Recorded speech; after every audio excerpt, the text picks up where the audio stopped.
ชน์ทับซ้อนเอาโรงพยาบาลไปตั้งอยู่ในลาวก็เป็นโรงพยาบาลส่วนตัวตั้งคลินิกไม่พอที่จริงแล้วในต่างประเทศนี่เขาให้คลินิกและเขาตรวจสอบนะเขาตรวจสอบคลินิกแต่ตั้งโรงพยาบาลเอกชนนี้ไม่ได้ง่ายนะถ้าเขาไปตรวจสอบจริงๆการผ่าตัดอะไรบ้างตรวจพยาธิอะไรบ้างใช้ยามาจากไหนทำอะไรวางยาถูกต้องไหม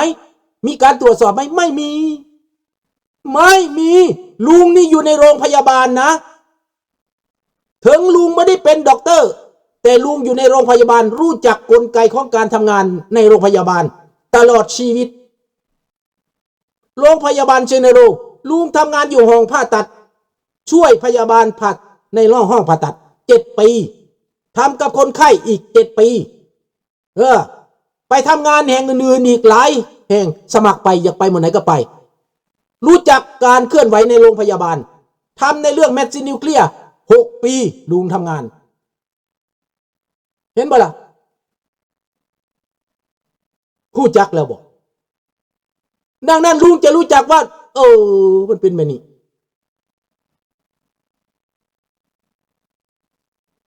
เป็นผลประโยชน์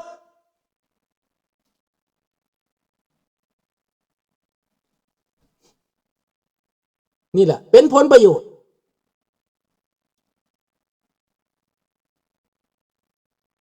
ดังนั้นพี่น้องกะลุงว่าวเลยดิไปเห็นงานอยู่ในห้องเดียวกันเฮ็ดไปเฮ็ดมาไปเจอด็อกเตอร์ที่เป็นสปอนเซอร์ให้ลุงเป็นสปอนเซอร์เป็นครอบครัวสปอนเซอร์ด็อกเตอร์ชางลุยโอซีเป็นหมอผ่าตัดลำไส้ใหญ่เป็นหมอผ่าตัดวิสะดวงมาเห็นกันก็ดอดกอดกันกินข้าวนำกันด็อกเตอร์คนอื่นก็มาเรียกลูกว่าด็อกเตอร์คอยบ่แม่นด็อกเตอร์คอยคนสวยหมอสวยด็อกเตอร์แต่นั่งกินข้าวกับด็อกเตอร์ใหญ่เขาเลยเรียกว่าด็อกเตอร์นุ่งเครื่องกับนุ่งเครื่องคือกันเครื่องห้องผ่าตัดนุ่งเครื่องคือกันด็อกเตอร์ก็ใส่แบบเดียวกันพวกก็ใส่แบบเดียวกันเขาก็เลยเรียกว่าด็อกเตอร์บ่แม่นคอยบ่แม่นด็อกเตอร์อันนี้ประสบการณ์พี่น้องในต่างประเทศเป็นหยังจังบ่ได้เป็นหยังจังบ่ได้ตอบเพราะว่าภาษาอีกต่างเลยถ้าเจ้าจะไปเฮียนให้มันได้ทั้งหมดคะแนนดีของลุงนี่เลขก็ดีคะแนนลุงจบมัธยมลงไปแล้วได้คะแนนดีฝรั่งเศสก็ซุปเปอร์มาเทมาติกเลขฟิสิกส์ซิมีก็ซุปเปอร์แต่ว่าไปต่อบ่ได้เพราะลูก3 คนต้องเลี้ยงวาสนาของคนมันบ่ได้เป็นหยังขอแต่มีกินมีอยู่มีบ้านอยู่มีเฮือนอยู่และลูกตอนนี้ได้เรียนสูงจบมหาลัยทั้งหมดไปเรียนจบ AI ด้วยเรียนจบนั่นนี่สูงพุ่นแล้วจะแคร์อะไรจะเดือดร้อนอะไรล่ะอยากได้อะไรก็ได้ไอ้ทองลุนไอ้สอนใสอยากได้อะไรก็ไปโลภเอาลักเอาข่มเหงเอาแต่ผมนี่ได้มาด้วยความบริสุทธิ์ได้มาด้วยถูกต้องตามกฎหมายตามหลักการกินก็แช่บนอนก็หลับอยู่ก็สบายไหม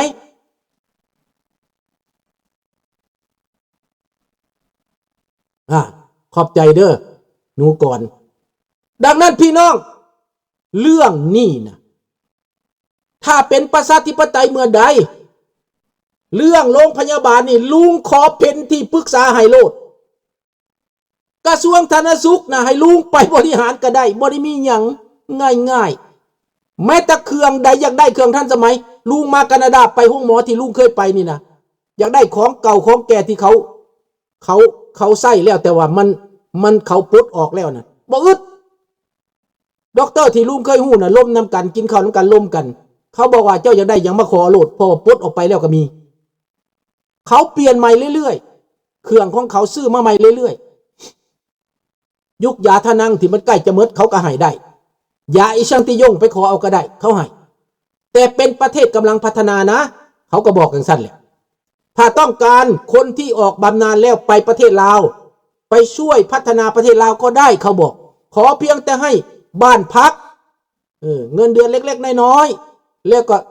ความปลอดภัยความมั่นคงให้เขาก็ไปบำนาญที่โน่นได้นี่เป็นประโยชน์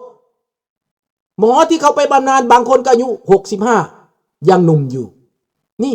เขาก็ทำงานช่วยได้เขาก็ให้ความคิดได้เขาประสบการณ์เนี่ย เออนะเอาละบอกให้ฟังความจริงแล้วแต่ว่าพวกลาวแดงนี่กีดกันคนที่ดีกีดกันคนมีความรู้คันเอาผู้แทนนายอันน่ะไม่อย่างลูกไกรสอนน่ะนายยังก็สื่อมันน่ะลืมอีกแล้วโอ้ยเดี๋ยวลืมอีกแล้วสื่อมันน่ะลูกไกรสอนน่ะบ่แม่นสอนไส้ได้แม่ตู้อันนั้นลูกคำไต้สอนไส้นั่นผมวิหารนี่นะในสภาบักประธานสภารองประธานสภานี่นะมันบอกว่ามันนั่งอยู่ซื่อๆผู้แทนกระได2 ปีแล้วบ่ปากบ่หยังมันว่าสมเพอใส่สมพรขอโทษใส่สมพรสบายดีสมดิษฐ์บอกสันติภาพมันตายแล้วติสันติภาพใส่สมพรมันบอกว่าผู้แทนนี่มันนั่งอยู่นี่2 ปีแล้วบ่ปากบ่ติงบ่เว้าหยังเขาสิเว้าหยังเว้าไปหยังเจ้าก็บ่เอาแล้วเว้าไปมันเปลืองตัวทำไมก็นั่งอยู่เฉยๆติเป็นผู้แทนหุ่นเชิดติแม่นบ่สมดิษฐ์เป็นผู้แทนมานั่งอยู่เฉยๆตินั่งกินเงินเดือนและความรู้ก็บ่มีการปากการเว้าก็บ่ได้ทำได้เฮียนแล้ววาลีเวชพงษ์มันละเฮียนมามันก็เว้าได้แหละเนาะทางภาครัฐเฮานั่นนั่นนี่เสนอให้เฮ็ดจังซั่นจังซี่มันเว้าได้เพราะมันเฮียนมานกอีแก้วมันเฮียนมามันบ่คือลุงมาเว้าเองไผบ่ได้เฮียนไผบ่ได้บอกให้ลุงไปเป็นผู้แทนในสภาแม่คันบ่เป็นดาวรุ่งซะแหละเอาไปแม่เอาลุงสนทราไปแม่มึงสิตัวแบบใดมึงสิมาแบบใดก็ส่องเห็นบัดตับไตใส่พุงของมึงนี่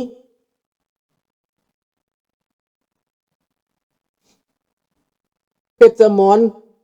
ลุงผมเห็นตู้ล่อว่านก2 หัวคันเจ้าไปให้ความสำคัญบักตู้ล่อเจ้าก็สิคิดเบิ่งผู้ใดไปเบิ่งบักตู้ล่อไปฟังบักตู้ล่อนะลุงว่าเป็นบ้าเมาซ่ากว่าบักตู้ล่ออีกพี่น้องเศร้าลุงบ่ให้ความสำคัญแล้วรอถ้าวันตายของมันวันหนึ่งมันก็ตายเองมันสิไปเว้าหยังมันสิเฮาหยังเบิ่งหน้าที่การงานของมันก็แล้วกันปัดขี้ไก่อยู่ฟาร์มมีหยังสิมาเทียบกับลุงได้ซั่นบ่เสือบักตุลอก็ไปติบักตุลอสิมาเว้าหยังก็บ่สนดอกแม่นบ่ล่ะให้เข้าใจเอาจังซั่นคนที่ไปฟังบักตุลอนั่นก็เป็นบ้านะบักตุลอให้ความบักสำคัญบักตุลอลุงเห็นได้คนบางคนเป็นบ้านะบักตุลอได้เพราะว่าอยากให้ทำลายคนที่ดีคนที่ออกมาเว้าคนที่มาเว้าเพื่อประชาชนคนที่มาเว้าเพื่อแผ่นดินบักตุลอมันเว้าเพื่อแผ่นดินบ่อนใดถามดิพวกเจ้าก็ไปเป็นบ้าสนับสนุนบักตุลอเจ้าไปฟังมันเท่าใดจะไปเบิ่งมันเท่าใดมันแห้งเป็นบ้าฟังคนบ้าก็เป็นบ้าไปน้ำเสียหัวไปน้ำนี่แหละบักสัญญาหักนอตาย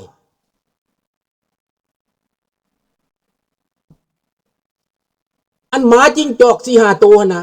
ลุงมาให้ความสำคัญแล้วลุงก็ยังบอกแล้วบอกเครื่องฮอดผิวบอกเครื่องฮอดผิวเขาบอกว่าพวกนี้นะบ่เป็นลูกไกรสอนลูกอีนายทองวินเนี่ยบ่เป็นลูกไกรสอนแม่ลูกมหาสุรสเขาบอกไกรสอนมันเป็นกระเทยมันนอนน้ำผู้หญิงบ่ได้บ่แม่ลูกมันสวมเขาพี่น้องให้เข้าใจซะ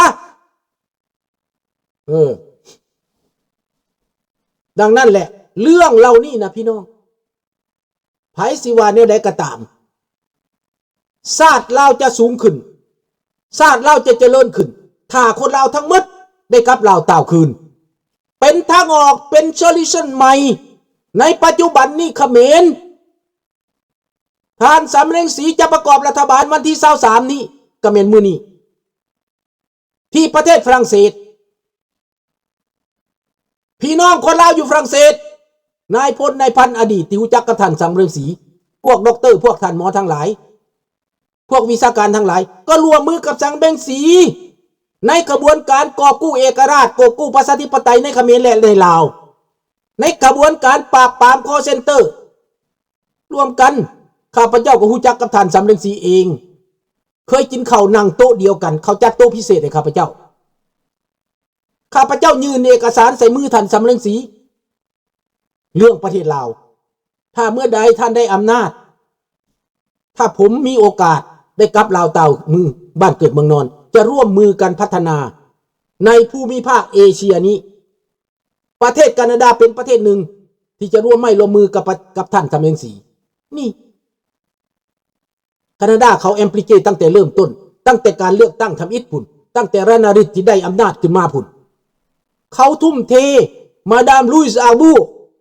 เป็นหัวหน้าศาลโลกที่ไปประจำเขมรเราไปตัดสินพลปลดเราไปตัดสินหัวหน้าคุกต้นเสลียงบักดึกนั่นเข้าคุกเบิดหลายคนพี่น้องลุงยังมีจักราวุธกับเตียบันอีกมันยังยากอยู่ลุงยังไม่นิ่งเตียบันหรือเตียบันก็อย่าถ้าอเมริกามาแล้วเตียบันก็หำหดมันบ่ได้ยากดอกถ้าอเมริกามาแล้วอังกฤษมาแล้วนะจีนต้องถอยแล้วเดี๋ยวนี้นะจีนต้องถอยฮุนเซนจะอยู่หรือจะไปรานาริตก็ต้องเจรจาขออยู่มันขออยู่ลุงได้ยินมาเต็มหูแล้วรานาริตบักฮุนมานิดนี่นะมันขออยู่มันโทรไปหาเพื่อนของมันขอให้อเมริกานี่ให้โอกาสหน่อยจะแก้ไขจะปราบปรามแก๊งคอเซ็นเตอร์จะปราบปรามคอร์รัปชันจะร่วมมือกับท่านสำเร็งสีนั่นเตียบอกเตียบันไม่สนอาวุธเหล่านี้เขาไม่กลัวอเมริกาเขาไม่กลัวแต่สำคัญที่สุดในเอเชียนี้พวกที่กระวังกระเวงยังคิดว่าจีนนี่เป็นคนดีอย่าลืมว่าคอเซ็นเตอร์ใครสร้างขึ้นมาเป็นแมว7 สีที่บักสีจิ้นผิงสร้างขึ้นมาเพื่อดูดเงินในเอเชียไปให้ประเทศจีนเพื่อทราฟิกอินฟลูเอนเซอร์เขาบอกว่าเพื่อโฆษณาชวนเชื่อเพื่อกวนแนวความคิดทางการเมืองให้ประเทศไทยประเทศลาวประเทศเขมรสยบให้ทุกคนก็เกรงใจบักสี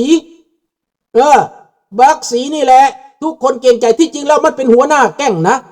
มันเป็นหัวหน้าแก๊งมันเป็นคนเลือกตัวแมว7 ตัวไหนจะคุบหนูได้หลังจากคุบหนูมาให้เพียงพอแล้วเปิดความลับมันก็ปิดตัดฆ่าทิ้งด้วยจะไปสืบสวนไม่ได้ตัดความลับก็คือเอาไปฆ่าทิ้งไม่มีศาลตัดสินว่าต้องโทษนั่นโทษนี่ไม่มีอภัยโทษฆ่าทิ้งอย่างเดียวคนไทยคนลาวควรจะรู้จักนะว่ากระบวนการของคอมมิวนิสต์นี่ไม่ได้ให้โอกาสตอบโต้เลยศาลก็ศาลปลอมสั่งตัดสินประหารชีวิตทั้งหมดในตอนนี้บักเสือเจิ้นนี้ข้าพเจ้าบอกไปฮอดเมืองจีนพอเฮงแล้วมันไปทางใดมันเข้าลาวแล้วขี่รถไฟไปเมืองจีนเฉยเวลามันมามันก็ขี่รถไฟมาฮอดเมืองลาวแล้วก็ไปเมืองเขมรเฉยอำนาจของสีจิ้นผิงบอกว่าปล่อยมาให้เสือเจิ้นกลับประเทศส่งคนไปเอาอีกพุ่นทองลุนว่าจะไปขี่ได้นะทองลุนไปเอาคนกูมาให้แน่มันก็ไปเอามารถไฟก็เป็นของจีนการกวดกาต่างๆก็ของจีนอำนาจอยู่ในลาวจีนคุมหมดเห็นแล้วบอกใครแตะต้องคนของจีนได้นี่แหละพวกเจ้าเห็นความจริงแล้วหรือยังบาดนี้ประเทศลาวบ่ได้มีเอกราชประเทศลาวบ่ได้มีความชอบธรรมประเทศลาวเป็นประเทศโจรทางผ่านของโจรปากว่าตาขยิ้มให้เบิดแล้วลูกหลานเราฟังสำนี้แล้วถ้าพวกเตือนทันยังบ่ตื่นยังว่าผักหลัดดีเพิ่นดีได้ผักหลัดนี่เพิ่นสลัดซองใสได้โอ้ยค่อยก็บ่จักเว้านำพวกเจ้าแล้วมาเฟียใหญ่บักสีน่ะเจ้าไปสืบโลดบักสีจิ้นนี่นะบักเซินจื้อนี่นะมันเป็นทางเมียของสีจิ้นผิงมันเป็นพี่น้องเมียสีจิ้นผิงเมียสีจิ้นผิงเว้าหยังสีจิ้นผิงต้องยอมถ้ามึงบ่ยอมบ่ได้สีจิ้นผิงเป็นเพียงหุ่นเสิร์ชของเมียแบบเดียวกับเมาเจือทุ่ง